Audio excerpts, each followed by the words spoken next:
আলহামদুলিল্লাহ, আমার সারেগের বাড়ির সব পদেরই ফল গাছ আছে, অনেক পদের ফল গাছ আছে। এই যে কমলা ধরেছে, কমলা কিনা যা মিষ্টি, জানুয়ারি মাসে খাওয়া যাবে আর কি। এই আজ থেকে 3 মাসই হচ্ছে কমলা ধরেছে, কিন্তু এখন পাকা ধরেছে।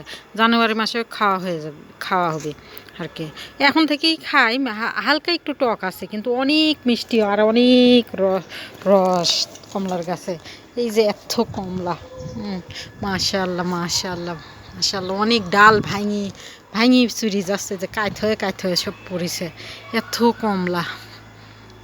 এই যে মাশাআল্লাহ, এই গাছটা আমি যে সময় আইছিলাম সেই সময় ছোটো ছিল, সব ফলের গাছই ছোটো ছিল, এখন সব ফলের গাছই বড় হয়েছে। আর আগে না এগুলা সব ঘাস ছিল, শীত চলে গেলে ঘাস টানি টানি তুলতে হইতো।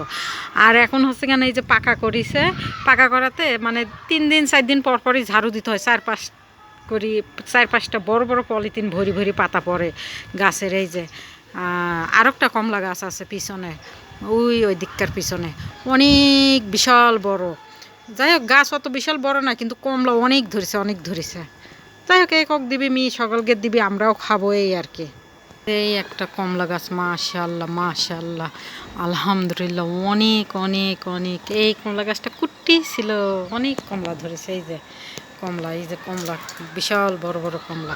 আমি একটা খাইলাম, আর 2 পারি নিয়ে গেছি, যদি খাই কেউ তো খাবে, আর একটা পারি তো উড়ি আল্লাহ, আরও একটা পারি। খাতে ভালোই লাগে, কিন্তু ভয় লাগে যদি ডায়াবেটিস হাই প্রেশার হয়ে যায়, তাহলে তো আর উপায় নাই, খাওয়ানোর অভাব নাই। মাশাআল্লাহ, এই যে 3 সিরিজে। ভিডিওটা ভালো লাগলে লাইক কমেন্ট শেয়ার করে দেবেন, এই মানুষটা পাশেই থাকবেন। সবাই সবার জন্য ভুল ছুটি হলে ক্ষমা দৃষ্টি দেখবেন। আসসালামু আলাইকুম।